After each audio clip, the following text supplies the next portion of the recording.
রানওয়ের উত্তর দিক থেকে শাহজালাল বিমানবন্দরে অবতরণের পরিকল্পনা করছিল এবিসি এয়ারলাইন্সের একটি ফ্লাইট। হঠাৎ ইঞ্জিনে আগুন লাগে ফ্লাইটটির। ককপিট থেকে কন্ট্রোল টাওয়ারে যোগাযোগ করেন পাইলট। ক্লিয়ারেন্স পেয়ে জরুরি অবতরণ করে ফ্লাইটটি, তবে ছিটকে পড়ে রানওয়ে থেকে। আগুন ধরে যায় পুরো ফ্লাইটটিতে। ফায়ার অ্যালার্ম পেয়ে ছুটে আসে ফায়ার সার্ভিস। মাত্র 1 মিনিট 20 সেকেন্ডেই চলে যায় ফ্লাইটটির কাছে। শুরু হয় অগ্নি নির্বাপন। তাদের সাথে এক এক করে যোগ দেয় aviation security, medical team, ABPN, APBN ও বিমান বাহিনী। সবার প্রচেষ্টায় নিভে যায় আগুন।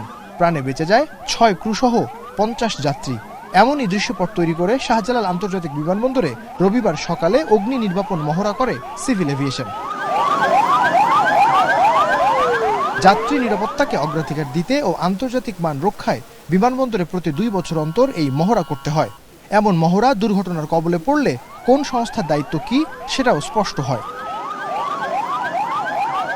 শাহজালাল আন্তর্জাতিক বিমানবন্দরের নির্বাহী পরিচালক গ্রুপ ক্যাপ্টেন কামরুল ইসলামের নেতৃত্বে পরিচালিত মহড়াটি উপভোগ করেন সিভিল এভিয়েশনের উচ্চপদস্থ কর্মকর্তারা। বিমানবন্দরে যে কোনো দুর্ঘটনার ক্ষয়ক্ষতি দ্রুত কমানোর উদ্দেশ্যেই এই মহড়ার আয়োজন। যে তারা দেখতেছে বাংলাদেশ একটা সম্ভাবনার দেশ, আর এই দেশে আমাদের এভিয়েশন ডেভেলপমেন্ট, এভিয়েশন যে ম্যানেজমেন্ট আমরা করতেছি, এটা যদি সেফ এন্ড সিকিউর ভাবে না হয় তারা কিন্তু আসতো না। আজকে এই মহড়া কিন্তু তারই একটা উদ্যোগ, যে বিশ্বকে প্রমাণ করে দেখিয়ে দেওয়া যে আমরা কতটুকু প্রস্তুত। আমাদের প্রস্তুতির একটা অংশ আজকে আমরা এখানে এক্সিবিট করলাম।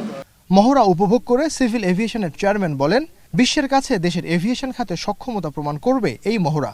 বাংলাদেশকে প্রশংসা করে আমরা কিন্তু আজকে যেগুলো ধরনের সাইক্লোন হোক, ন্যাচারাল ডিজাস্টার যেগুলো আছে, আমরা কিভাবে হ্যান্ডেল করি, এটা কিন্তু সারা বিশ্ব বাংলাদেশকে একটা এক্সাম্পল হিসেবে দেখে। বিমান দুর্ঘটনার 65% ঘটে অবতরণ ও উড্ডয়নের সময়। এমন মহড়া যে কোনো দুর্ঘটনার ক্ষয়ক্ষতি কমাতে সাহায্য করবে বলে আশাবাদ ব্যক্ত করেন বক্তারা।